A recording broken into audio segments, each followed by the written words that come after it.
السلام عليكم ورحمة الله.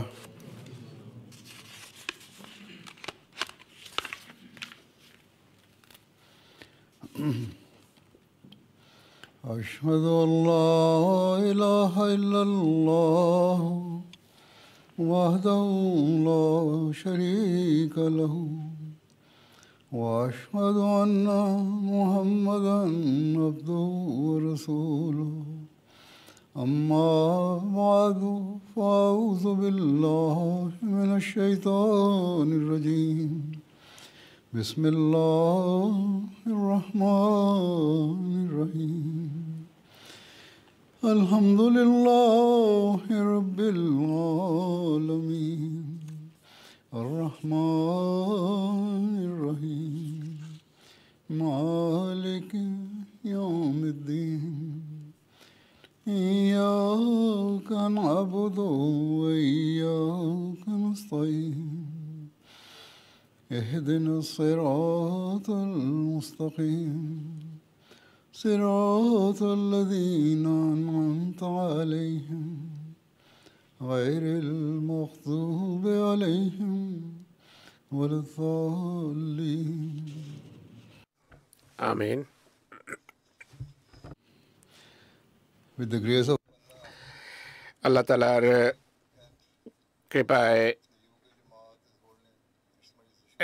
সপ্তাহান্তে যুক্তরাজ্য জামাতের শুরা অনুষ্ঠিত হচ্ছে। কানাডা এবং বেলজিয়াম জামাতও তাদের শুরা করছে।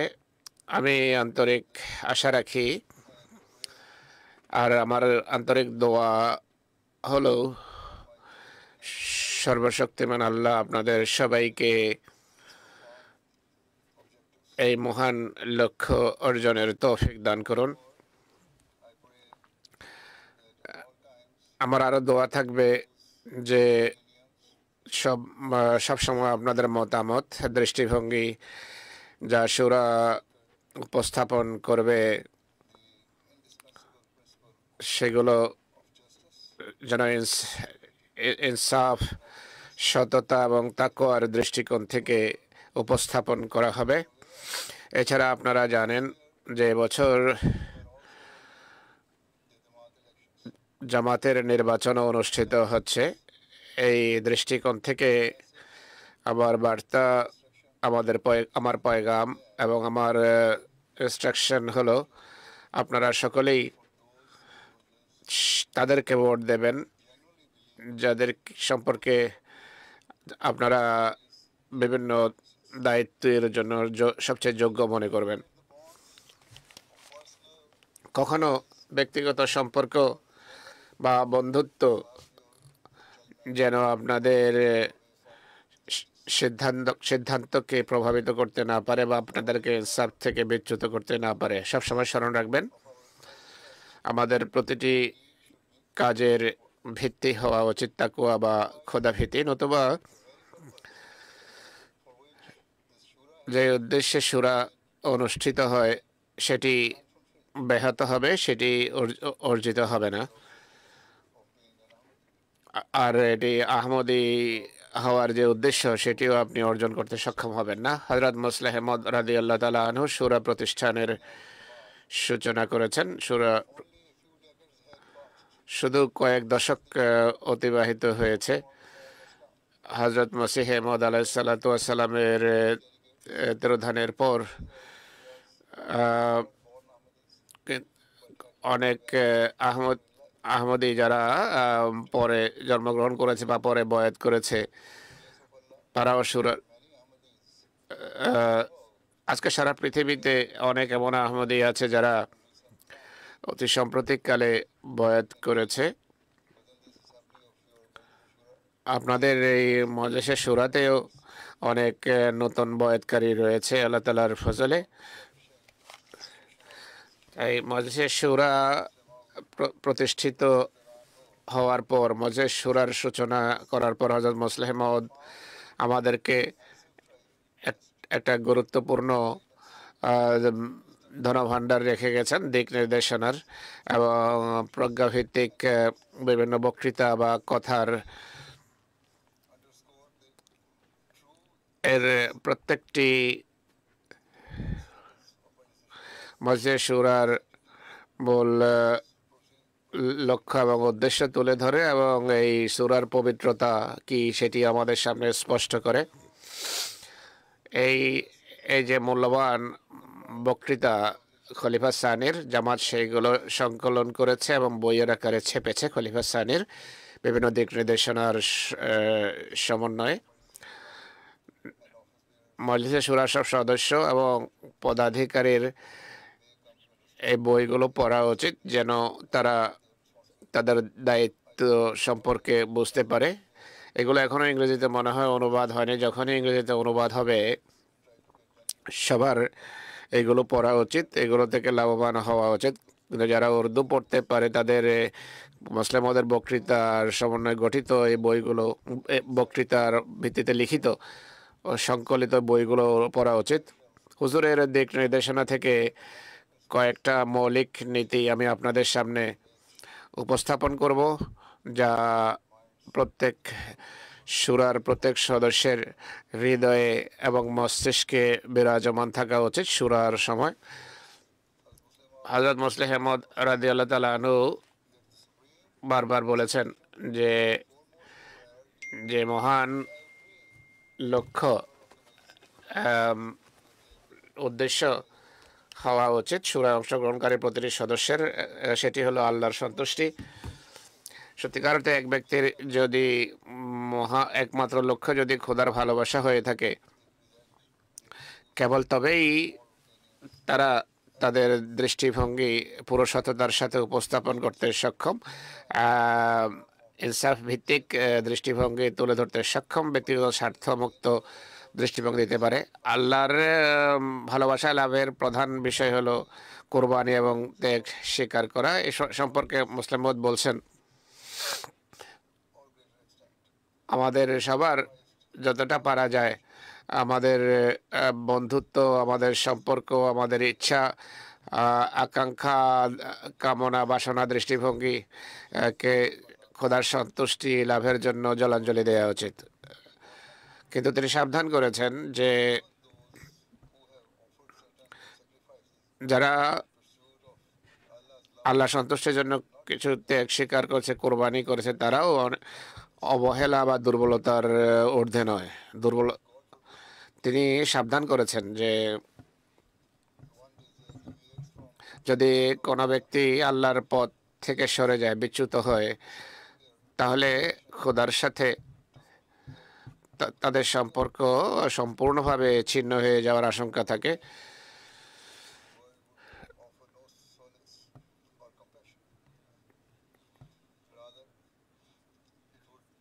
পৃথিবী আপনার প্রতি এমন লোকের প্রতি কখনো কোনো দয়া বা মায়া প্রদর্শন করবে না, বরং এমন মানুষকে ঘৃণার দৃষ্টিতে দেখবে। আধ্যাত্মিক বা জাগতিক দৃষ্টিকোণ থেকে যে খোদা থেকে দূরে চলে যায় সে সবার থেকে বিচ্ছিন্ন হয়ে যাবে। হযরত মুসলিহ মওদ এমন লোকদেরকে সবচেয়ে দুর্ভাগা আখ্যায়িত করেছেন, ভূপৃষ্ঠে তাদেরকে সবচেয়ে দুর্ভাগা আখ্যা দিয়েছেন যারা খোদার সাথে সম্পর্ক ছিন্ন করে। তাই সবচেয়ে গুরুত্বপূর্ণ বিষয় হলো আমাদের সব কাজ, আমাদের সকল কর্মের মূল লক্ষ্য হওয়া উচিত খোদার সন্তুষ্টি অর্জন, খোদার ভালোবাসা অর্জন। আমাদের হৃদয়ে এটি সবচেয়ে সবার ঊর্ধ্বে বিরাজ করা উচিত। আমরা আমাদের অহমিকাকেও আমাদেরকে পদদলিত করতে হবে, ব্যক্তিগত কামনা বাসনাকে পদদলিত করতে হবে। এটি নিশ্চিত হতে পারেন যে যদি সূরার সব সদস্য এবং প্রত্যেক ওহদাদার খোদার সন্তুষ্টি অর্জনকে সব কিছুর উপর প্রাধান্য দেয়, তাহলে কোনো জাগতিক সংগঠন, কোনো মানবিক সংগঠন, পৃথিবীর কোনো সংগঠন আমাদের জামাতের কখনো এই ক্ষেত্রে আর মোকাবেলা করতে পারবে না ইনশাআল্লাহ। এই দৃষ্টিকোণ থেকে হযরত মুসলিহ মওদ রাদিয়াল্লাহু তাআলা আনহু একবার বলেছেন যে খোদার সন্তুষ্টি অর্জনের জন্য, খোদার সন্তুষ্টি অর্জন খুব সহজ বিষয় নয়, এর জন্য অসাধারণ কোরবানির প্রয়োজন। এমন কোরবানি যা অন্য কোনো কোরবানির ক্ষেত্রে, অন্য কোনো কোরবানির যার সাথে কোনো তুলনা হবে না। তো আল্লাহ সন্তুষ্টির জন্য কোরবানির মান অন্য যে কোনো কোরবানির চেয়ে বড়। বেশি কোরবানি করতে হয়। মুসলিম মত বলেন যে সত্যিকার অর্থে যারা কোরবানি বা ত্যাগ স্বীকার করে এটি নিজ কোনো অর্থ রাখে না, বরং কি উদ্দেশ্যে কোরবানি করা হচ্ছে সেটি গুরুত্ব রাখে। বেশিরভাগ ক্ষেত্রে কোরবানি সম্মান এবং ক্ষমতা অর্জনের জন্য বেশিরভাগ ক্ষেত্রে মানুষ করে থাকে, কিন্তু এমন কোরবানি কোনোভাবে উপকারী নয়, আর এগুলো আধ্যাত্মিক সাফল্য বয়ে আনে না। কেননা এইসব কোরবানির উদ্দেশ্য লক্ষ্য খোদার নৈকট্য নয়, খোদার সন্তুষ্টি অর্জন নয়, বরং এক ব্যক্তি নিজের অহমিকা চরিতার্থ করার জন্য বা কামনা বাসনা চরিতার্থ করার জন্য বা জাগতিক সম্মান এবং যশ খ্যাতি অর্জনের জন্য এরা করে থাকে। তাই সূরার সদস্য হিসেবে আপনাদেরকে বুঝতে হবে যে এমন কোরবানি যার পেছনে কোনো উদ্দেশ্য থাকে সেগুলো কোনো কাজের নয়। অনেকেই তাদের জীবন উৎসর্গ করেছে বিভিন্ন উদ্দেশ্যে, কিন্তু তারা খোদার ভালোবাসা অর্জন করতে পারেনি। অনেকেই অসাধারণ আর্থিক কোরবানি করেছে, কিন্তু খোদার সন্তুষ্টি বা ভালোবাসা অর্জন করতে সক্ষম হয়নি।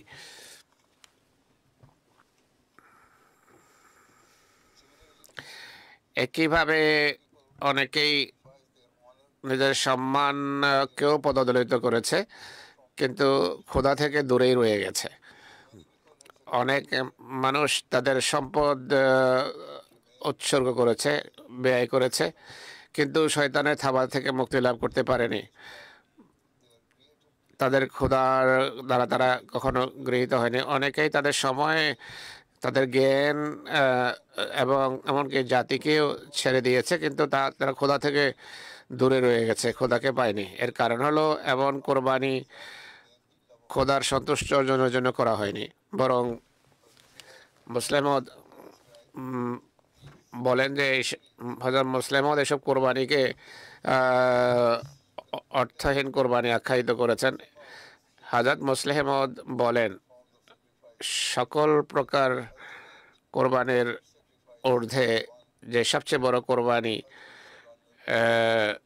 কোরবানি যা চায় তা হলো নিজের অহমিকা এবং নিজের আমিত্ব আর নিজের চাওয়া পাওয়াকে জলাঞ্জলি দিতে হবে।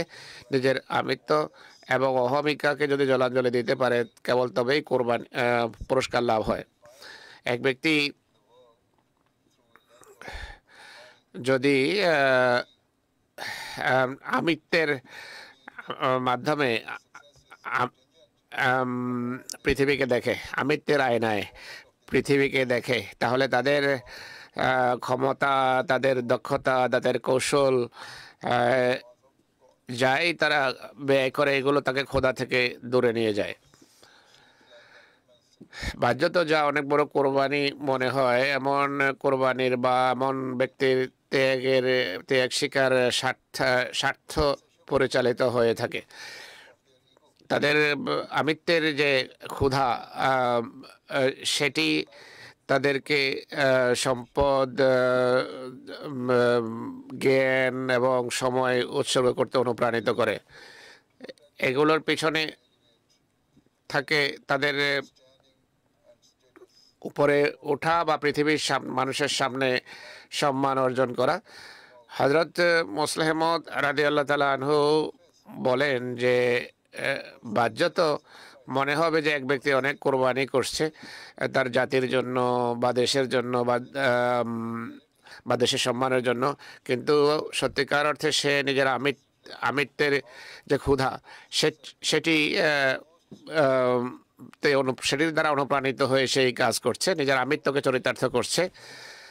সে কোরবানি করছে কেননা এগুলো তার কামনা বাসনা, তার চাওয়া পাওয়ার সমান্তরে চলে। সে কোরবানি করে, ত্যাগ স্বীকার করে, এটা নিশ্চিত করার জন্য যে তার বাসনা যেন পূর্ণ হয়। কিন্তু আল্লাহ তাআলা বলছেন যে এমন কোরবানি যা খোদা পর্যন্ত নিয়ে যায়, এটি সেই কোরবানি যখন এক ব্যক্তি নিজের অভ্যন্তরীণ কামনা বাসনা চাওয়া পাওয়াকে উপেক্ষা করে জলাঞ্জলি দেয় খোদার সন্তুষ্টির জন্য।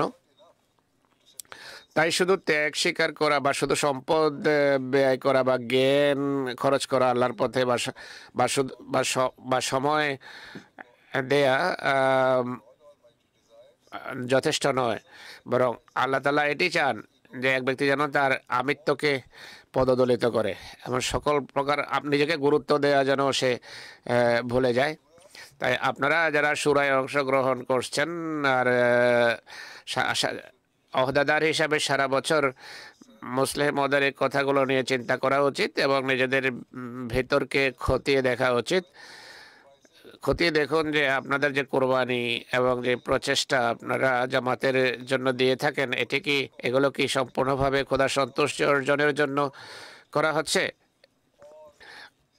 নাকি ওহদাদার হিসেবে বা শুরার প্রতিনিধি হওয়া এটি শুধু ওহদাদার সাজার জন্য বা জামাতে একটা পদাধিকারী বা ওহদাদার গণ্য হওয়ার জন্য এমনটি হচ্ছে? যদি যদি এটি হয় তাহলে এমন পদ পদ পদাধিকারী হওয়া কোনো অর্থ রাখে না, আর শুরার প্রতিনিধি হওয়া অর্থহীন। এই বিষয়টির উপর তিনি আরো আলোকপাত করেছেন খলিফা সানি। তিনি আরো বলেন, যতক্ষণ পর্যন্ত এক ব্যক্তি শতভাগ নিজের আমিত্বকে পদপিষ্ট না করবে, খোদা তাকে গ্রহণ করবেন না। কেননা সত্যিকার অর্থে সে আল্লাহর সাথে শরীক করছে এমন ধ্যান ধারণা লালন করে। তিনি বলেন, এমন ব্যক্তি হয়তো পৃথিবীর সামনে দাবি করতে পারে যে লা ইলাহা ইল্লাল্লাহ, লা ইলাহা ইল্লাল্লাহ সে পড়তে পারে, কিন্তু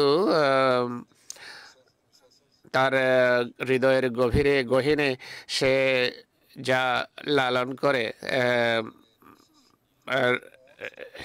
তা হলো সে নিজের পদমর্যাদাকে উঁচু করতে চায়, নিজের আমিত্বকে সে ইনফ্লেট করতে চায়, আর এভাবে সে আল্লাহ তাআলার শরীক সাজে। মুসলিম আরও বলছেন যে এক ব্যক্তি হয়তো বলতে পারে যে আল্লাহ ছাড়া কোনো উপাস্য নেই, কিন্তু যদি নিজেকে সে খুব যোগ্য মনে করে তাহলে তার খোদার প্রতি বিশ্বস্ততার দাবি অন্তঃসার শূন্য দাবি হবে।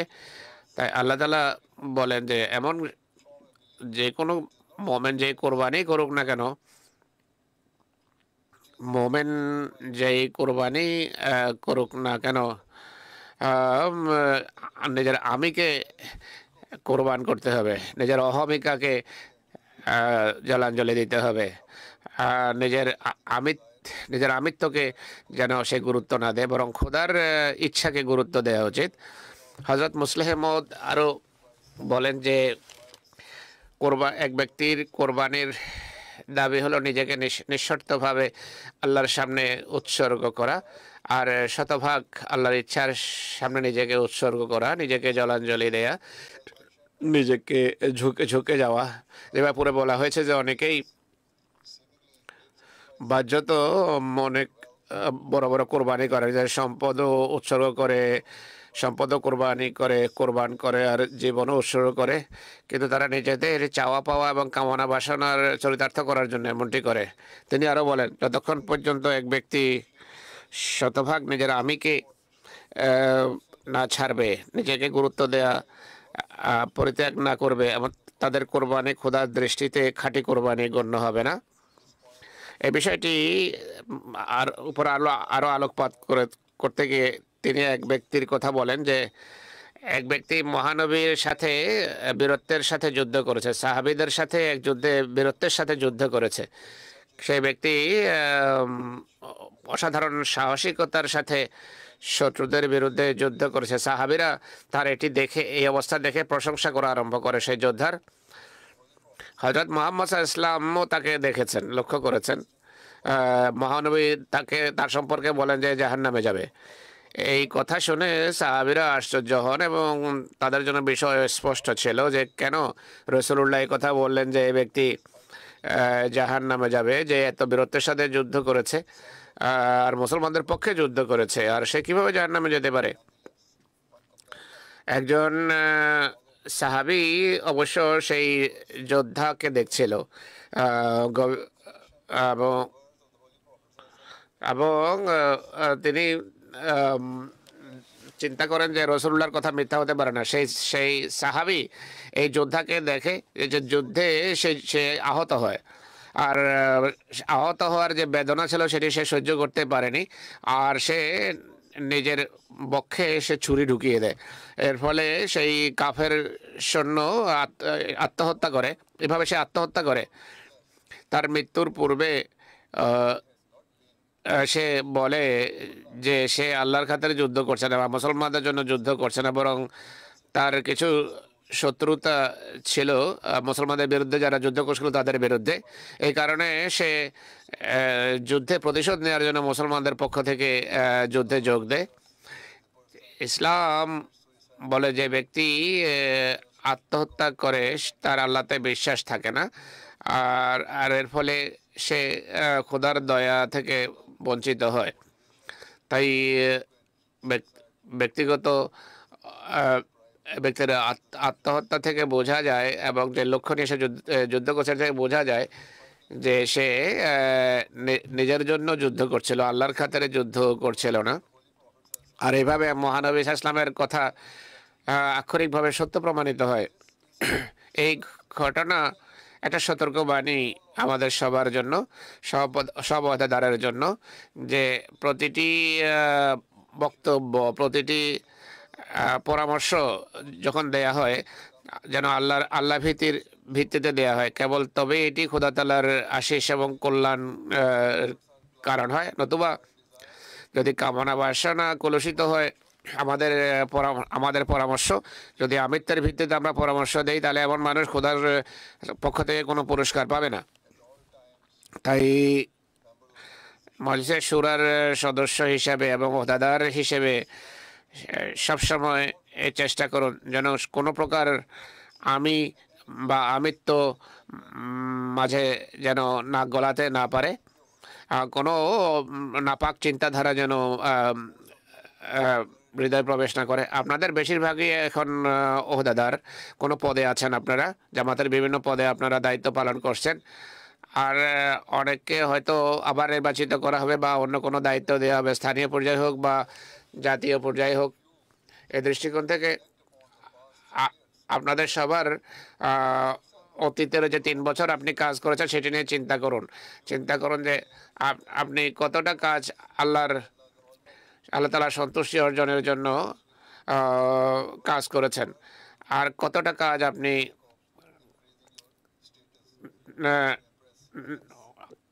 নিজের পদমর্যাদা পদ দেখানোর জন্য বা অন্যদেরকে প্রভাবিত করার জন্য করেছেন। নিজের আমিত্ব, নিজের জাগতিক পদমর্যাদা উন্নীত করার জন্য করেছেন, বা নিজের কর্তৃত্ব দেখানোর জন্য যদি আপনি কোনো কাজ করেন, তাহলে আপনি আল্লাহর পক্ষ থেকে কোনো পুরস্কার পাবেন না বা আশীষ লাভ করবেন না।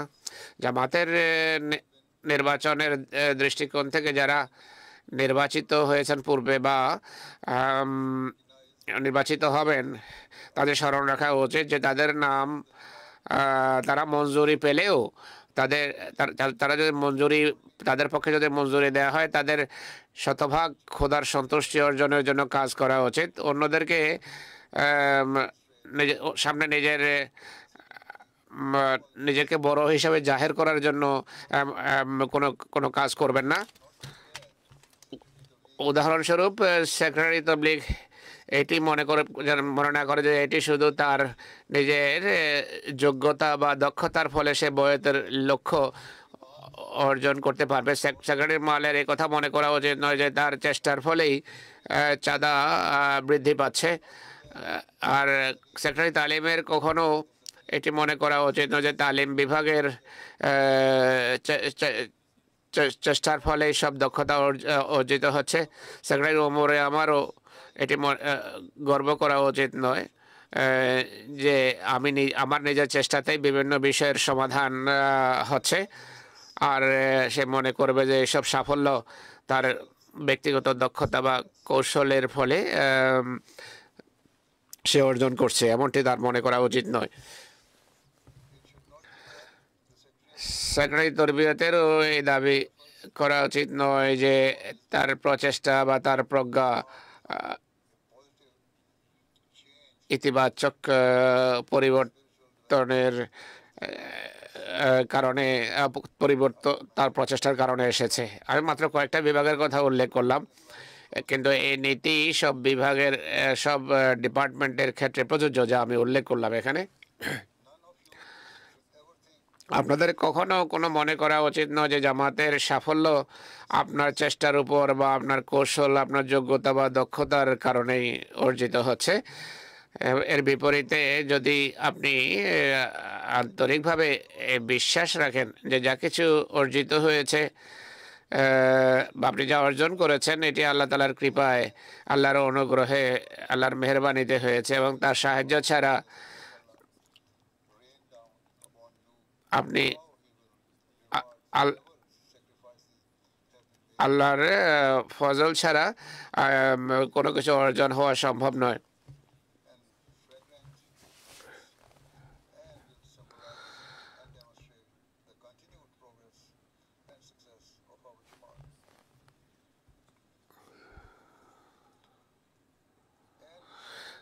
আর আর খোদার ফজলের উপর যদি দৃষ্টি থাকে তাহলে আল্লাহর পবিত্র দৃষ্টিতে আপনার পদমর্যাদা উন্নীত হবে।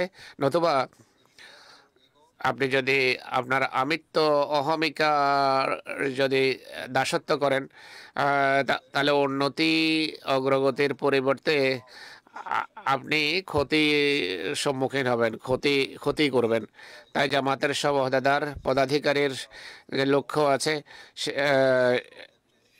সেটি সামনে রাখতে হবে। সেই লক্ষ্য হলো সেই লক্ষ্যই যে জন্য মসিহ মউদকে আল্লাহ তাআলা পাঠিয়েছেন, তা হলো মানুষকে তাদের স্রষ্টার কাছে আনা, আল্লাহর তৌহিদ পৃথিবীতে প্রতিষ্ঠা করা আর মানব জাতির অভাব মোচন করা, অভাব দূর করা।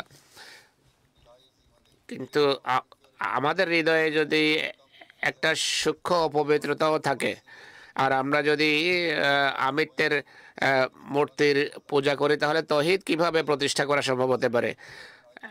আর একজন মূর্তি পূজারী কিভাবে আল্লাহর একত্ববাদ প্রতিষ্ঠা করতে পারে, তৌহিদ প্রতিষ্ঠা করতে পারে? এটি সবিরোধ।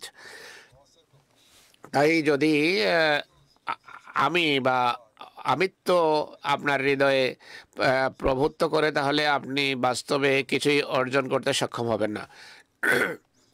অপরদিকে যদি আপনি আন্তরিকভাবে নিজেকে সকল প্রকার তাকাব্বুর, অহংকার, অহমিকা, মূর্তি পূজা থেকে মুক্ত রাখেন, আল্লাহর প্রতি পুরো বিশ্বস্ত হন, তাহলে খোদার আশিস এবং কল্যাণ, আল্লাহর রহমত সর্বত্র দেখবেন।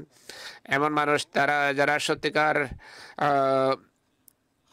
খেলাফতের সত্যিকার সাহায্যকারী হয়ে থাকে। ওহদাদার হিসাবে আপনাদের অঙ্গীকার করতে হবে যে যে দায়িত্বই আপনার উপর ন্যস্ত হয় সেটি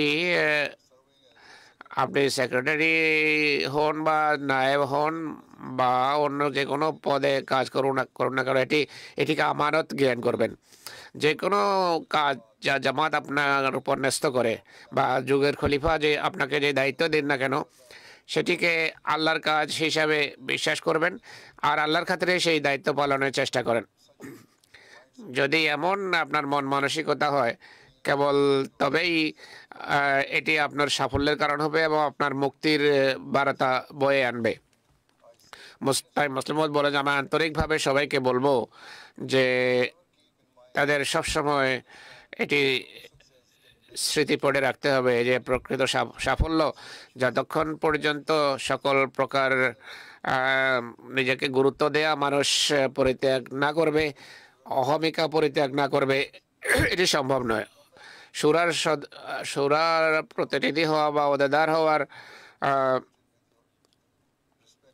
আপনার নির্দিষ্ট বিভাগের দায়িত্ব পালনের সাথে গভীর সম্পর্ক আছে। যদি এইভাবে আপনি চেষ্টা করেন তাহলে আপনার নৈতিক এবং জামাতের নৈতিক এবং আধ্যাত্মিক মান উন্নত হবে, আমাদের তবলিগের ফলাফল ভালো হবে, জামাতের অর্থনৈতিক চাহিদাও পূরণ হবে।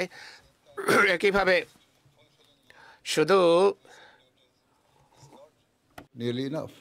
নিজের মৌলিক দায়িত্ব পালনই যথেষ্ট নয়, বরং আল্লাহ সন্তুষ্টি অর্জনের জন্য আপনার সম্ভাব্য সকল চেষ্টা করা উচিত এবং সকল ত্যাগ স্বীকার করা উচিত। যদি এইভাবে কেউ কাজ করে তাহলে এমন মানুষ অসাধারণ বরকত এবং আশিস দেখতে পাবে।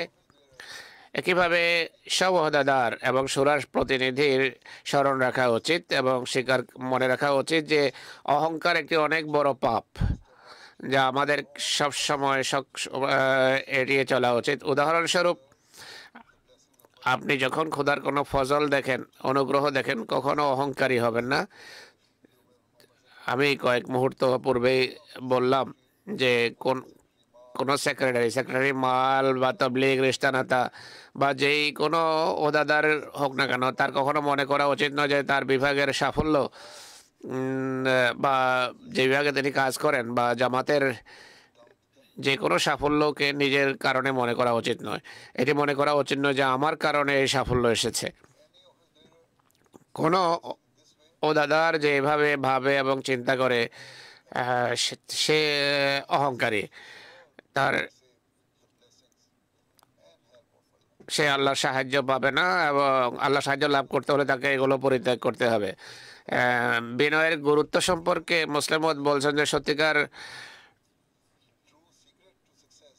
সাফল্যের রহস্য হলো ঝুঁকে যাওয়া এবং সেজদা বনত হওয়া, আল্লাহর কাছে সেজদা বনত হওয়া এবং নিজের দুর্বলতা আল্লাহর কাছে স্বীকার করার মাঝেই সাফল্য নিহিত। এটি মুসলিম বলেছেন। নতুবা এক ব্যক্তি যে মনে করে যে সে অনেক যোগ্য আর মানুষের সামনে সে বলে যে আমি খুবই দুর্বল মানুষ, এমন মানুষ সত্যিকার অর্থে মুনাফিক। তিনি বলছেন কিছু মানুষ এমন আছে যারা বাহ্যত মিথ্যা বিনয় প্রদর্শন করে আর বলে যে তারা অযোগ্য, অজ্ঞ, অর্থহীন, তারা যা কিছু অর্জন করেছে এটি আল্লাহর ফজল, এটি বলে বেড়ায়। কিন্তু তাদের হৃদয়ে যে অবস্থা বিরাজ করে সেটি ভিন্ন। আর সেটি এমন ব্যক্তি সত্যিকার অর্থে আল্লাহর সামনে ঝুঁকে না। মুসলিমদের স্মরণ রাখা উচিত একজন সত্যিকার বিনয়ী মানুষ তাদের সকল সাফল্য কথা এবং কর্মে আল্লাহর দিকেই আল্লাহর প্রতি আরোপ করে। তারা বলে যে নিজের চেষ্টা আমরা কিছুই অর্জন করতে পারি না। তারা বলে যে তাদের মাঝে কোনো জ্ঞান নেই বা বুদ্ধিমত্তাও নেই বা অর্থহীন, যতক্ষণ পর্যন্ত তাদের স্রষ্টার সাথে তাদের সম্পর্ক না হবে, এটি তাদের বিশ্বাস। যদি এই স্তরে আপনি পৌঁছেন, আপনার মানসিক চিন্তাধারা যদি এমন হয়, তাহলে আপনারা সূরায় যে সমস্ত প্রস্তাবাবলী আসবে আর খলিফা যদি সেগুলো বাস্তবায়ন করেন, তাহলে আপনারা এগুলো বাস্তবায়ন করতে পারবেন। যেই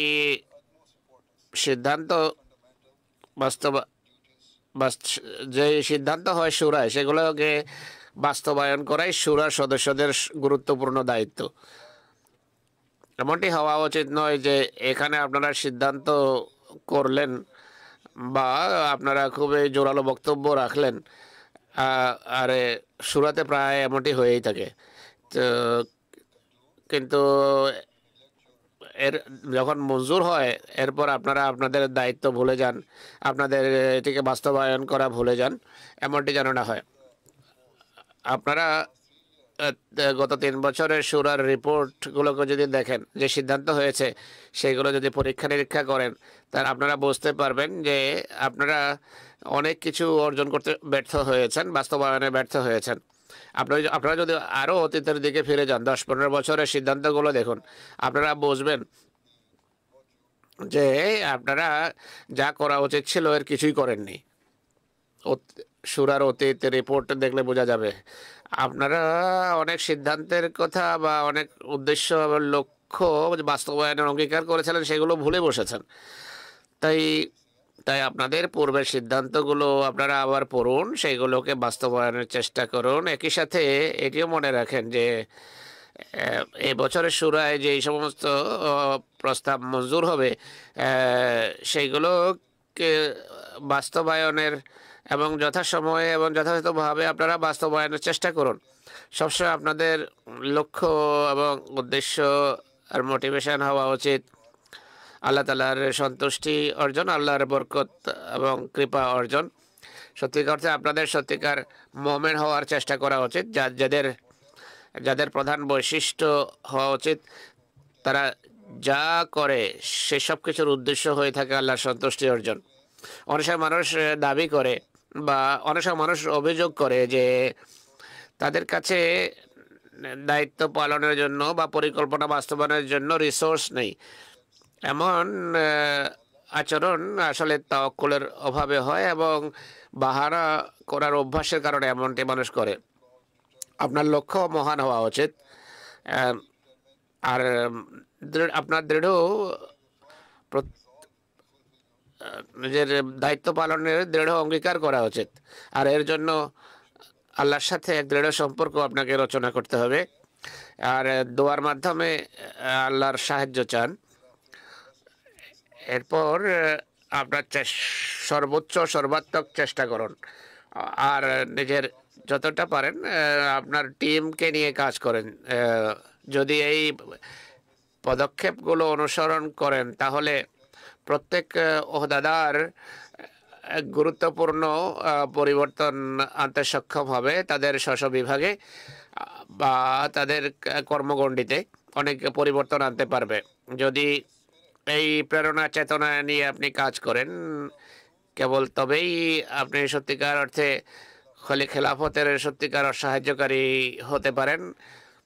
এছাড়া আবার স্মরণ রাখবেন যে আপনার খলিফার সাহায্যকারী শুধু বড় বড় বুলির মাধ্যমে হতে পারেন না, বরং এর জন্য খেলাফত আল্লাহর সাথে এক সুদৃঢ় সম্পর্ক স্থাপন করতে হবে।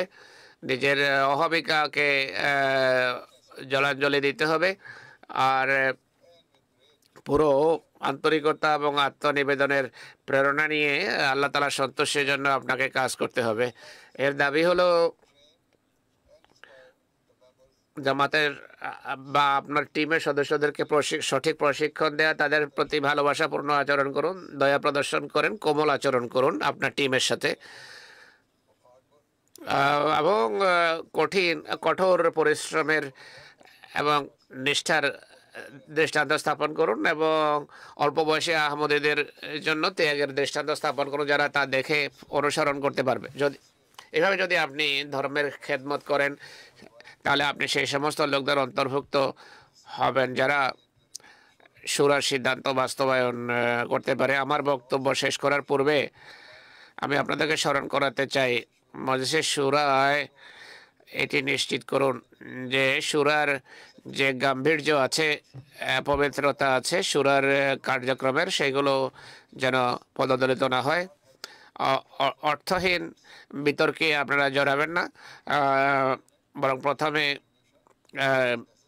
চিন্তা করুন আপনার সিদ্ধান্ত যেন উপকারী হয়। উদাহরণস্বরূপ, আপনি যদি মনে করেন যে আপনি যদি দেখেন যে এক ব্যক্তি আপনি যা বলতে চান তা বলে দিয়েছে, তাহলে আপনার কথার আবার পুনরাবৃত্তি করে সময় নষ্ট করার কোনো প্রয়োজন নেই। আপনার আমিত্বের বশবর্তী হয়ে বা নিজেকে বড় করার স্বপ্ন নিয়ে কোনো কিছু করবেন না। সবসময় মনে রাখবেন শুরার প্রতিনিধি বা পদাধিকারী হিসাবে আল্লাহ ভীতি যেন আপনার হৃদয়ের গভীরে গহীনে প্রবেশ করে। প্রতিটি সিদ্ধান্ত এবং প্রতিটি মত যা আপনি দেবেন তা সত্যের ভিত্তিতে হওয়া উচিত। খোদাভীতির এমন কোনো পরামর্শ যা খোদাভীতির ভিত্তিতে দেয়া হয় সেটি সফল হয়, কেবল নতুবা আপনারা শুধু নিজেদের দৃষ্টিভঙ্গি জাগতিক দৃষ্টিকোণ থেকে দেবেন বা এমনভাবে দেবেন যা আধ্যাত্মিক জামাতের কাছে যা প্রত্যাশা করা হয় তার বিপরীত দৃষ্টিভঙ্গি হবে। মুসলিম উম্মত বলছেন যে আমি সেই সমস্ত লোককে বলবো যারা মজলিসে শুরা অংশগ্রহণের জন্য আসে, তাদেরকে বলবো যে তাদের মাঝে তারা যেন খোদাভীতি সৃষ্টি করে। শুধু বাগ্মিতার সাথে কিছু উপস্থাপন করা এখানে কোনো কাজের নয়, বা পরকালেও এটি কাজে আসবে না। সুবক্তা হওয়া কোনো কাজের নয়। একটা বিষয় যার কারণে আমাদের এই পৃথিবীতে বিজয় আসতে পারে আর পরকালে সাফল্য আসতে পারে, সেটি হলো আমাদের রাব্বুন আল্লাহ বলা, অর্থাৎ আমাদের প্রভু হলেন আল্লাহ, এই বিশ্বাস রাখা। আর এটি যদি না থাকে আমাদের মাঝে, আর রাব্বানা ইন্নানা সামি'না মুনাদিয়া ইউনাদি লিল ঈমানি আন আমিনু বিরাব্বিকুম ফাআমান্না, হে আমাদের প্রভু, আমরা একজন তোমার দিকে এক আহ্বানকারীর আহ্বান শুনেছি, তিনি বলেন যে তোমাদের প্রভুতে বিশ্বাস করো, আর আমরা বিশ্বাস করলাম। এটি এমন লোকদের মাঝে থাকবে না জাগতিক বিভিন্ন যদি জাগতিক বিভিন্ন সরকার বা বা জাগতিক বিভিন্ন লোকের মোকাবেলায় আমরা আমাদের অবস্থান কোথায়। তাই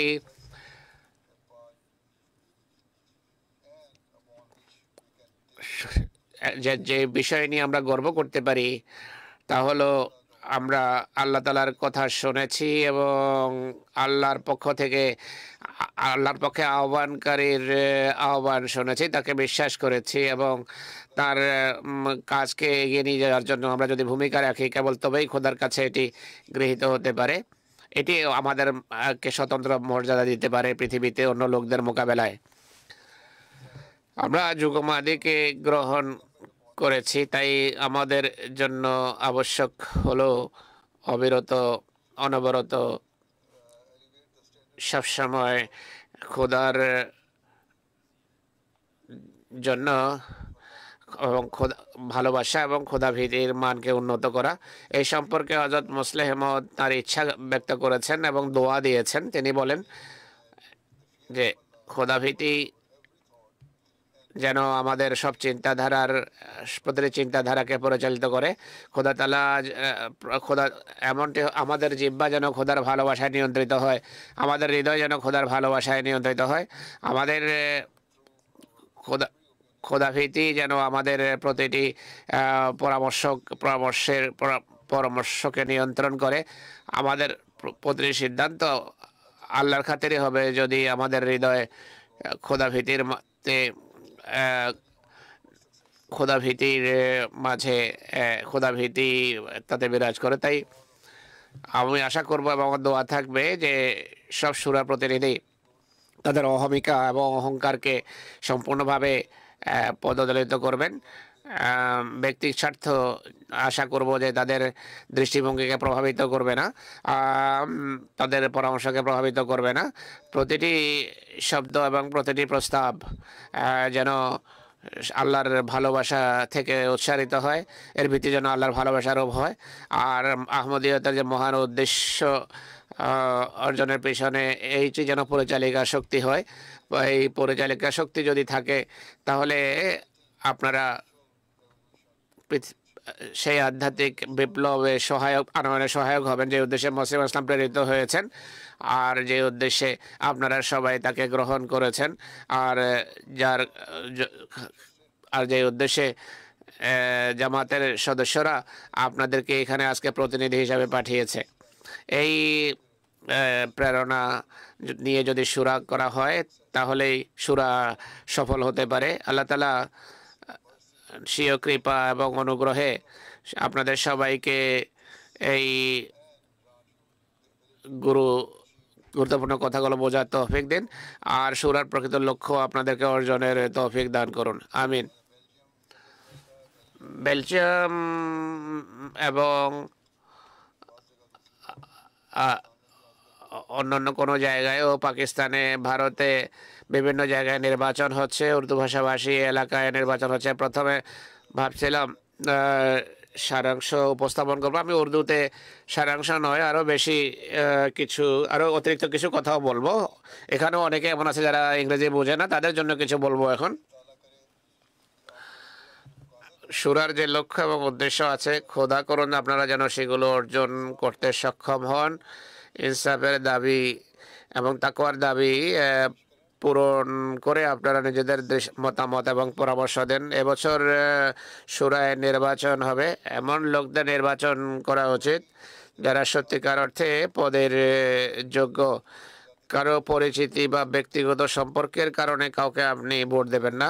সবসময় স্মরণ রাখবেন প্রতিটি কাজের ভিত্তি তাকওয়ার উপর হওয়া উচিত। যদি তাকওয়া থাকে কেবল তবেই আমরা সফলভাবে আমরা নিজেদের লক্ষ্যে সাফল্য অর্জন করব, নতুবা সাফল্য অর্জন সম্ভব না। মুসলিম উম্মাহ শুরার প্রতিষ্ঠান প্রতিষ্ঠিত করেছেন, আরম্ভ করেছেন, বিভিন্ন সময় নসিহত করেছেন তিনি। এগুলোর সংকলন ছেপে গেছে, যারা উর্দু পড়তে পারে তাদের পড়া উচিত। যেটা পূর্বে বললাম, এটিকে সামনে রেখে এখন কয়েকটি কথা আমি বলবো আপনাদের সামনে। শুরার সদস্যদের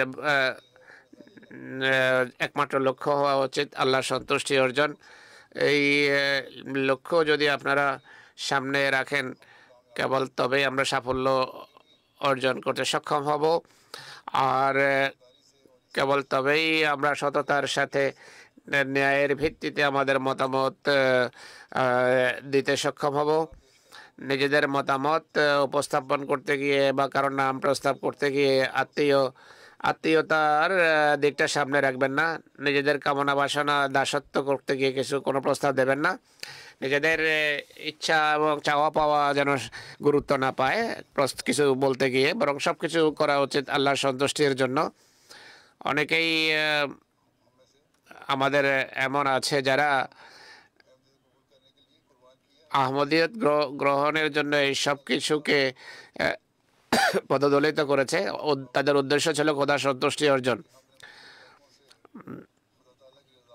খোদার সন্তুষ্টির জন্য আমরা অনেক কোরবানি করেছি, তা সত্ত্বেও যদি উদাসীন্য বশত আল্লাহকে হারিয়ে বসি আর পৃথিবীর সন্তুষ্টির জন্য আল্লাহ তাআলাকে যদি আমরা ভুলে যাই, তাহলে ভূপৃষ্ঠে আমাদের মতো দুর্ভাগা আর কেউ হবে না। তাই আমাদের জন্য আবশ্যক হবে নিজেদের সকল কাজে আল্লাহর সন্তুষ্টিকে অগ্রগণ্য করা, আল্লাহর সন্তুষ্টিকে প্রাধান্য দেওয়া, আর মাঝ থেকে নিজের অহমিকা এবং আমিত্বকে ভুলে যাওয়া। শুরার প্রতিটি সদস্য বরং প্রত্যেক ওহদেদার যদি এটি সামনে রাখে, তাহলে আমাদের জামাতে এক মহান ব্যবস্থাপনা গড়ে উঠতে পারে, যার দৃষ্টান্ত অন্য কোথাও খুঁজে পাওয়া যাবে না।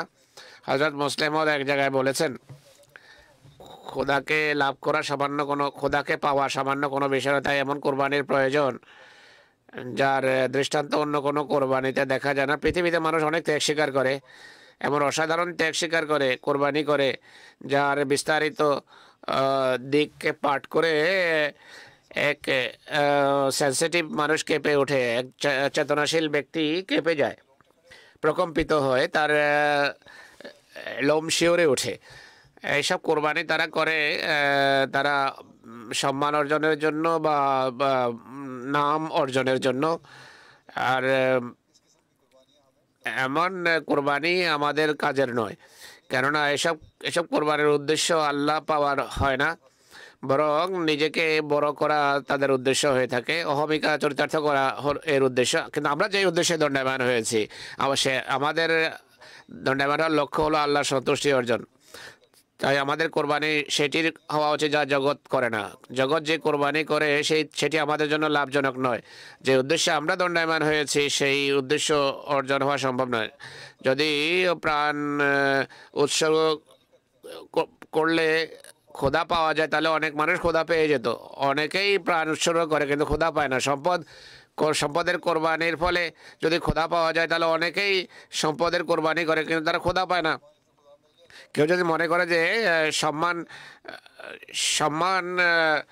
সম্মানের কোরবানির ফলে খোদা লাভ হবে, অনেকেই সম্মানের কোরবানি করে কিন্তু খোদা পায় না। সম্পত্তির কোরবানির ফলে কেউ যদি মনে করে যে খোদাকে পাওয়া যায়, তো অনেকেই আছে সম্পদের কোরবানি করে কিন্তু তারা খোদা থেকে ততটাই দূরে যতটা ইবলিস খোদা থেকে দূরে।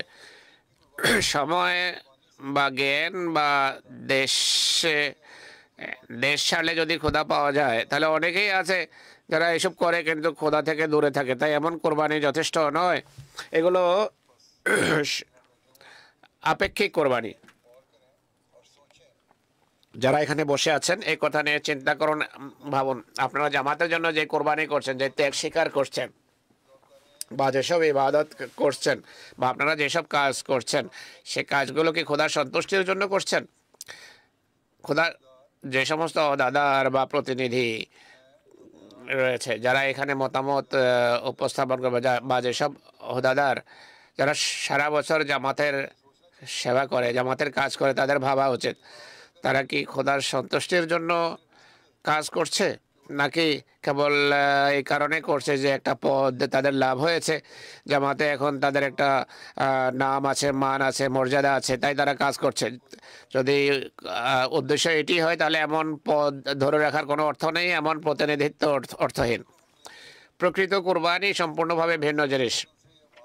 প্রাণ, সম্পদ বা স্বদেশ বা দৃষ্টিভঙ্গি বা সম্মান এবং সম্পদের চেয়েও বেশি প্রিয় তা হলো মানুষের আমিত্ব, অহমিকা, তার আমি কে কিছু মনে করা, যে আমি আমার কিছুর গুরুত্ব আছে। নিজের এই আমিত্বের জন্য সে তার প্রাণ, সম্পদ, সম্মান, স্বদেশ, জ্ঞান, নিজের সময়, এক কথায় সব কিছু ওই আমিত্বকে ইনফ্লেট করার জন্য সে কোরবান করে। যখন সে মনে করে যে আমার অস্তিত্ব হুমকির মুখে, তখন সে আর কোনো কিছুর পরোয়া করে না। দেশের খাতিরে, সম্মানের খাতিরে, স্বদেশের খাতিরে কোরবানিকারীরা বাধ্যত জাতি, দেশ, সম্মানের জন্য বাধ্যত কোরবানি করছে বলে মনে হয়।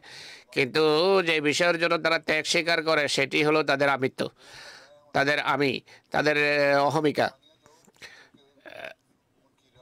তাদের দৃষ্টিভঙ্গির সাথে সেগুলো মিল রাখে, তাদের চাওয়া পাওয়ার সাথে খাপ খায়। এই কারণে তারা কোরবানি করে। কিন্তু আল্লাহ তাআলা বলছেন যে যে বিষয়ে আমার সন্তুষ্টির জন্য উৎসর্গ করা উচিত, সেটি ভিন্ন। খোদাকে পাওয়ার জন্য জান, সম্পদ, সময় এর কোরবানি যথেষ্ট নয়। আল্লাহ তাআলা সেই অনুভূতির কোরবানি চান, অর্থাৎ আমিকে কোরবান করা, আমিত্বকে জলাঞ্জলি দেওয়া। যতক্ষণ পর্যন্ত কোনো ব্যক্তি নিজের আমি এবং আমিত্বকে পদপিষ্ট না করবে, ততক্ষণ খোদা তাকে গ্রহণ করে না। এমন ব্যক্তি মুশরিক হয়ে থাকে। এমন মানুষ লা ইলাহা ইল্লাল্লাহ পড়া সত্ত্বেও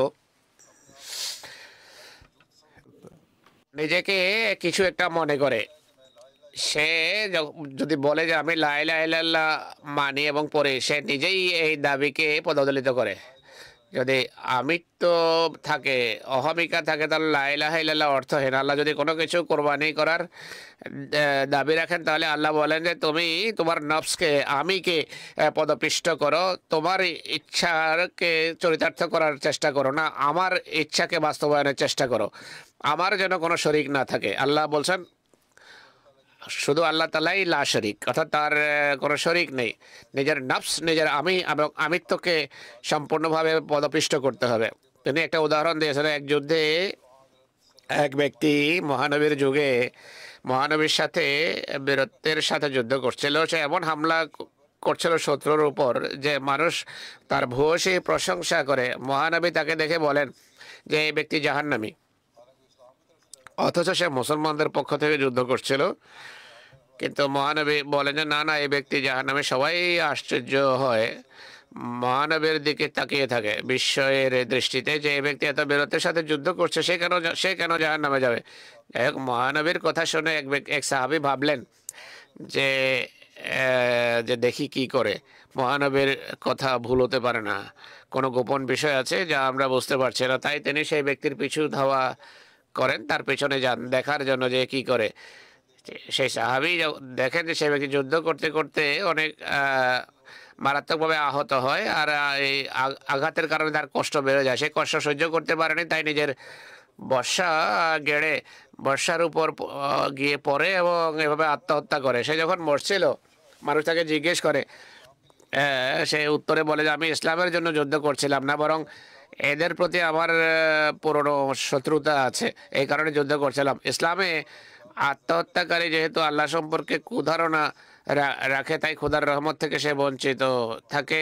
আর এভাবে মহানবীর কথা সত্য প্রমাণিত হয় এবং আত্মহত্যার কারণে শাহাদতের মর্যাদা সে পায়নি, যা ইসলামের খাতিরে যোদ্ধারা পেয়ে থাকে, যা আল্লাহর জন্য যুদ্ধকারীরা যে পদমর্যাদা লাভ করে। তো এটি প্রত্যেক ওহদাদার এবং প্রত্যেক প্রতিনিধির সামনে রাখা উচিত যে আমার মতামত, আমার কাজ শুধু খোদার সন্তুষ্টির জন্য হওয়া উচিত। যদি এটি হয়, কেবল তবেই আমি সত্যিকার অর্থে খোদার ফজল এবং অনুগ্রহ এবং কৃপা ভাজন হব। কেবল তবেই আমার কাজে বরকত হবে। যদি লোক দেখানোর জন্য কাজ করা হয় বা নিজের আমিত্বকে চরিতার্থ করার জন্য কাজ করা হয়, তাহলে কোনো পূর্ণ লাভ হয় না। পূর্ণ স্বভাব তখন লাভ হয় যখন মানুষ নিজের আমিকে পদদলিত করে আর সব কাজ খোদার সন্তোষের জন্য করে। তাই ওহদাদার যারা আছেন তাদের এই কথা স্মরণ রাখা উচিত আর নিজেদের নফসকে মেটানোর চেষ্টা করা উচিত।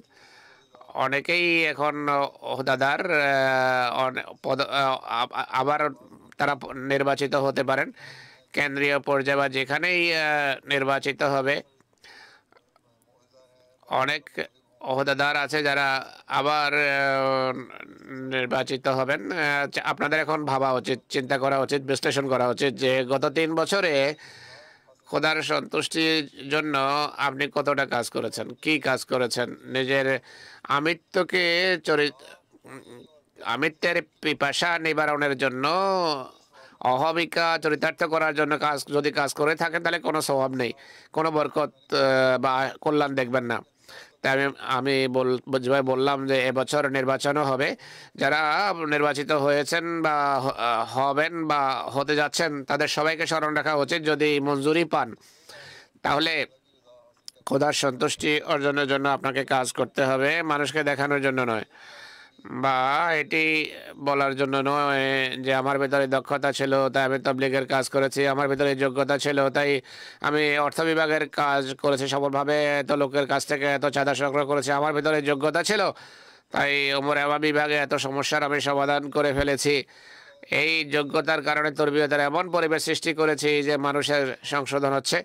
যদি এমন আপনার দৃষ্টিভঙ্গি হয়ে থাকে তাহলে কোনো লাভ নেই। যদি চিন্তাধারার প্রবাহ এমন হয় যে আমি যা কিছু করেছি খোদার কৃপায় হয়েছে, খোদার ফজল ছাড়া কিছু হওয়া সম্ভব ছিল না, হৃদয় থেকে যদি আওয়াজ উদ্ভূত হয় তাহলে এই কোরবানি, এই কাজে খোদা তাআলা বরকত এবং কল্যাণ রেখে দেন আর এর ফলে ভবিষ্যতে এমন ফল ধরবে যা অবশ্যই জামাতের উন্নতির জন্য কল্যাণকর হবে।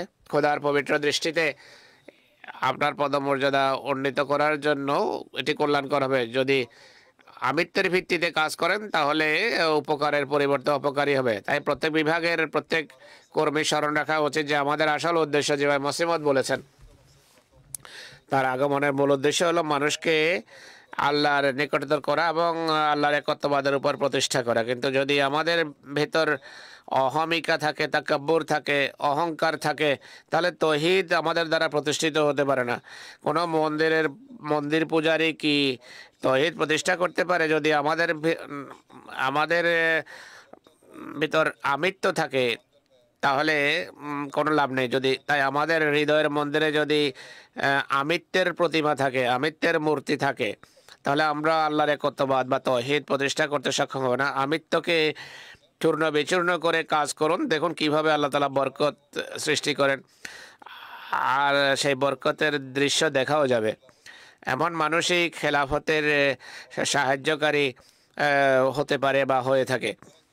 অঙ্গীকার করুন যে আমরা আমাদের যেই দায়িত্ব আমাদের উপর ন্যস্ত হবে, যেই দায়িত্বই ন্যস্ত করা হবে, ওহদেদার হিসাবে হোক বা নায়েব হিসাবে হোক বা যেইভাবেই কোনো দায়িত্ব ন্যস্ত হয় সেই দায়িত্ব পালনের জন্য আমরা সর্বাত্মকভাবে প্রস্তুত থাকবো। আমাদের কাছে আল্লাহ যা কিছু দিয়েছেন বা জামাতের পক্ষ থেকে বা খলিফার পক্ষ থেকে যে কাজে আমাদের উপর ন্যস্ত করা হবে, প্রত্যেক ব্যক্তির এটি মনে করতে হবে যে এটি খোদা তাআলার মেহেরবানি আর এটি খোদার কাজ, খোদার সন্তুষ্টির জন্য আমাদেরকে কাজ করতে হবে। যদি এই চিন্তা চেতনা থাকে কেবল তবে আমরা সাফল্য অর্জন করতে পারবো। অঙ্গীকার করুন যে এইভাবে খোদার সন্তুষ্টি অর্জনের জন্য আমি সব ত্যাগ স্বীকারের প্রস্তুত। নিজের আমিত্ব চরিতার্থ করার জন্য নয়। আমিত্ব মুসলিমত নসিহত করে বলেন যে আমি বন্ধুদেরকে বলবো এই বিষয়গুলো সামনে রেখে কাজ করুন, ভালোভাবে বোঝার চেষ্টা করুন যে নিজেকে মেটানো ছাড়া, নিশ্চিহ্ন করা ছাড়া সাফল্য অর্জন করা সম্ভব নয়। প্রথমে যে যতটা দাবি আপনার কাছে থাকে তা পূরণ করুন রুলস রেগুলেশন অনুসারে, বরং আরও বেশি আমাদের কাজ করতে হবে। খোদা সন্তুষ্ট অর্জনের জন্য কাজ করতে আমরা করব। যদি এইভাবে কাজ হয় তাহলে অসাধারণ বরকত এবং কল্যাণ আহ, আসবে, নতুবা সাফল্য অর্জন করা সম্ভব না। পরামর্শদাতাদের এটি স্মরণ রাখা উচিত যে অহংকার একটি অনেক বড় ব্যাধি, এটি থেকে বাঁচার চেষ্টা করা উচিত।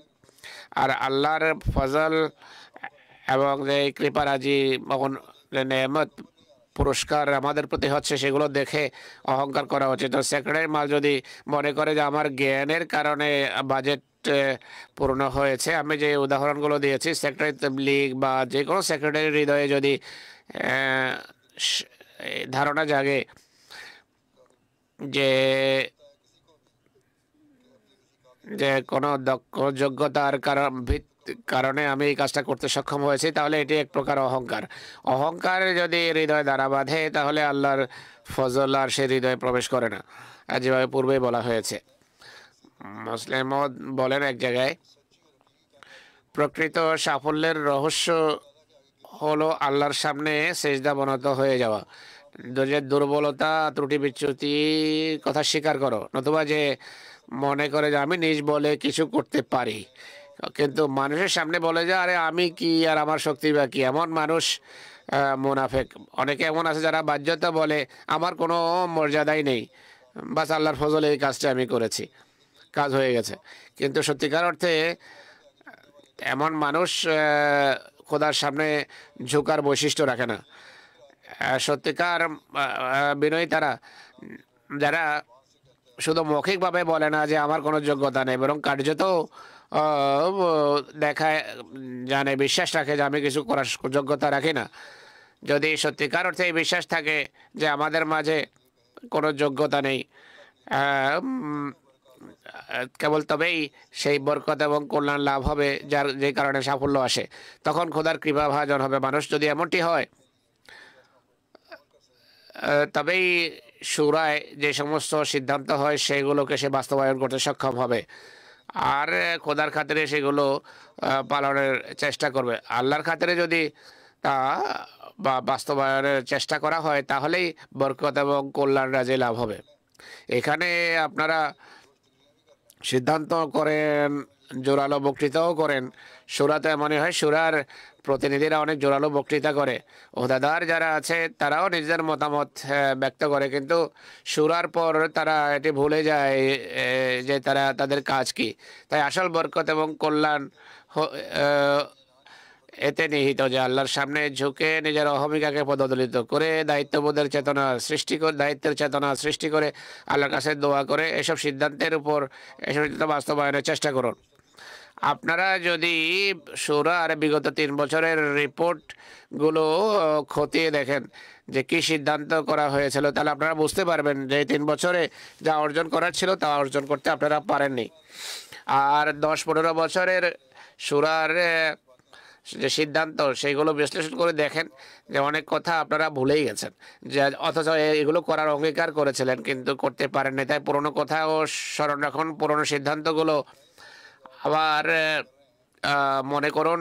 আজকে যে নতুন সিদ্ধান্ত করতে যাচ্ছেন এগুলো সামনে রাখুন, আর অঙ্গীকার করুন যে এগুলো সামনে রেখে আমাদেরকে এখন আমল করতে হবে, খোদা সন্তুষ্টি অর্জনের জন্য আমল করতে হবে, দেখানোর জন্য নয়। আর প্রকৃত অর্থে আমাদেরকে সেই মোমেন্ট আমাদেরকে সেই মোমেন্ট হতে হবে যে যাই করে খোদার সন্তুষ্টির জন্য করে। অনেক সময় মানুষ বলে বসে যে আমাদের কাছে উপায় নেই, উপকরণ নেই, রিসোর্সেস সীমিত, এই কারণে কাজ সম্ভব নয়। ইচ্ছা যদি দৃঢ় হয়, মহান হয়, আর সংকল্প দৃঢ় হয়, কাজের যদি একাগ্রতা থাকে, খোদার সাথে সম্পর্ক যদি থাকে, দোয়ার মাধ্যমে খোদার কাছে যদি সাহায্য চাওয়া হয়, টিমকে নিয়ে যদি পরিশ্রম করা হয়, তাহলে প্রত্যেক ওহদাদার এমন এক বৈপ্লবিক কাজ করতে পারে যার মহান ফলাফল আসতে পারে। কেবল তবেই আপনারা সত্যিকার অর্থে খেলাফতের সাহায্যকারী হাত এবং বাহু হতে পারেন। তাই স্মরণ রাখবেন, কেবল দাবির ভিত্তিতে সত্যিকার সাহায্যকারী হওয়া যায় না খলিফার, বরং এর জন্য খোদার সাথে সম্পর্ক স্থাপন করতে হবে, নিজের আমিত্বকে মিটিয়ে সম্পূর্ণভাবে খোদার সন্তুষ্টির জন্য কাজ করতে হবে। এই জন্য পুরো পরিশ্রম করতে হবে এবং একাগ্রচিত্তে কাজ করতে হবে, সাথীদেরকে সাথে নিয়ে কাজ করতে হবে যেন পুরো টিম কাজে জড়িয়ে যায়। আর তখনই এর ভালো ফলাফল সামনে আসবে। আর এটি যদি হয় তাহলে সুরার সিদ্ধান্তগুলো আপনারা বাস্তবায়নে সক্ষম হবেন। সবসময় স্মরণ রাখবেন, সুরা চলাকালে সুরার যে মর্যাদা মান আছে সেটিকে সমুন্নত রাখতে হবে। এখানে বিতর্কের খাতিরে বিতর্ক করবেন না, দেখতে হবে যে আপনি যা বলতে যাচ্ছেন এর কোনো প্রয়োজন আছে কিনা। যদি প্রয়োজন থাকে তাহলে মতামত দেন। যদি আপনার মতামত পূর্বে কেউ পেশ করে থাকে তাহলে এটার ব্যাপারে পুনরাবৃত্তির প্রয়োজন নেই। এখানেও আবার সেই বিষয়ে আসে যে নিজের আমিত্বকে উপেক্ষা করতে হবে। ও দাদার সুরার মেম্বারকে স্মরণ রাখতে হবে তার হৃদয়ে যেন খোদা ভীতি থাকে, আর সে এর এই ভিত্তিতেই তাকে সিদ্ধান্ত করতে হবে। যদি এমনটি হয় কেবল তবেই আপনারা সেই মানে উপনীত হতে পারবেন যে যা এই সুরার একটা মর্যাদা হয়ে থাকে। নতুবা সুরায় জাগতিক জাগতিক কোনো প্রতিষ্ঠানে বসে থাকার মতো আপনি আচরণ করবেন। তাই মুসলিমত বলেন যে এমন বন্ধু যারা সুরায় অংশগ্রহণের জন্য এসেছেন তাদেরকে নসিহত করবো যে নিজেদের ভিতর ক্ষুধাভীতি সৃষ্টি করুন। বলি সর্বস্ব কথাবার্তা এখানেও কাজে আসবে না আর পরকালেও না। এই পৃথিবীতে যা আমাদেরকে বড় করতে পারে এবং পরকালে সাফল্য দিতে পারে তা হলো রাব্বুন আল্লাহ, অর্থাৎ আমাদের এটা বলা যে আল্লাহ আমাদের প্রভু। যদি এটি আমাদের ভিতর না থাকে, যদি রাব্বানা ইন্নানা সামি'না মুনাদিয়ান ইউনাদি লিল ঈমান আন আমিনু বিরাব্বিকুম ফাআমান্না, এই কথা যদি আমাদের ভিতর না থাকে তাহলে একটু ভাবো, চিন্তা করো। পৃথিবীর অন্যান্য শক্তি, পৃথিবীর অন্যান্য জাতির মোকাবেলায় আমাদের তাহলে গুরুত্বই বাকি। এই দুনিয়ার মোকাবেলায় এক পাখির পলকের সমানও আমাদের গুরুত্ব নেই। আমি যে আয়াত পড়লাম যে আমাদের প্রভু, আমরা এমন এক আহ্বানকারীর আহ্বান শুনলাম যে ইমানের দিকে ডাকে আর বলে যে তোমাদের প্রভুর প্রতি ইমান আনো। আমরা শুনেছি, অতএব আমরা ইমান আনলাম। তাই একটু ভাবো, চিন্তা করো। জাগতিক শক্তির মোকাবেলায়, জাগতিক বিভিন্ন শক্তির মোকাবেলায় আমাদের গুরুত্বই বাকি। আমাদের ইমান যদি খোদার জন্য হয়ে থাকে, আমাদের কাজ যদি খোদার জন্য হয়ে থাকে, তাহলে তাহলে আমরা সফল হতে পারি। আর এটি নিয়ে আমরা গর্ব করতে পারি যে আমরা মেনেছি, আল্লাহর কথা শুনেছি, আহ্বানকারীর আহ্বান শুনেছি আর তার প্রতি ইমান এনেছি। তার কাজকে এগিয়ে নিয়ে যাওয়ার জন্য তার কাজের এটি যদি আমরা করি তা কেবল তবে আমরা গর্ব করার অধিকার রাখি। আর এটি আমাদের মন মস্তিষ্কে বিরাজ করা উচিত। আমাদের চিন্তা ভাবনার উপর যেন খোদাভীতি রাজত্ব করে। আমাদের মুখে যেন, আমাদের কথা বলার সময় যেন খোদাভীতি প্রাধান্য পায়। আমাদের চিন্তাধারার সময় যেন খোদাভীতি আমাদের চিন্তাধারাকে প্রভাবিত করে। আর এটি এই কারণেই বা যদি এটি থাকে তাহলে পৃথিবীতে আমরা সম্মানিত হতে পারবো বা সম্মানিত হব। এমনটি হলে আমরা সাফল্য অর্জন করব। আর আমি আশা করি এখানে যে সমস্ত প্রতিনিধি আছেন তারা পরামর্শ দিতে গিয়ে কোনো প্রকার আমি অহমিকা বা আমিত্বকে নিজেদের উপর রাজত্ব করতে দেবে না। যদি এটি করেন তাহলে আপনারা সেই বিপ্লব সাধন করতে পারবেন যে বিপ্লব সাধনের জন্য আপনারা মুসিবতকে মেনেছেন আর যে বিপ্লব আনয়নের জন্য আপনাদেরকে জামাত প্রতিনিধি বানিয়ে সুরায় পাঠিয়েছে। তাই ওহদাদার এবং সুরার প্রতিনিধি যারা আছেন তাদের স্মরণ রাখতে হবে যে হৃদয়ে ক্ষুধাভীতি সৃষ্টি করুন। আর এটি যদি সৃষ্টি হয় কেবল তাহলে এক মহান বিপ্লব সাধিত হবে যা আল্লাহ তাআলা জামাতে আহমদিয়ার মাধ্যমে সৃষ্টি করতে চান, যা জগৎ দেখবে।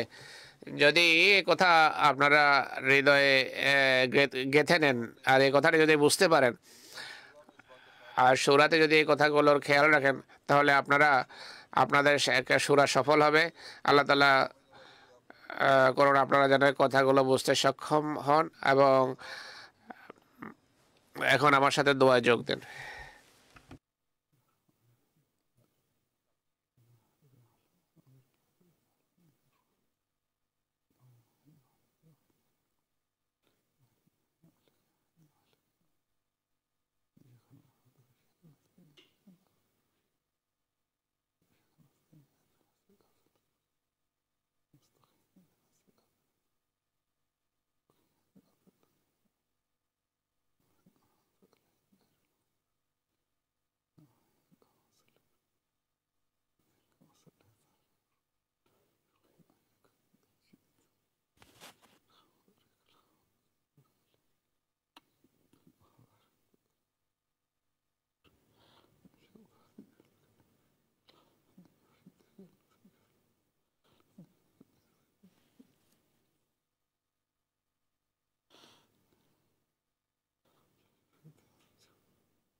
آمين. আমিন।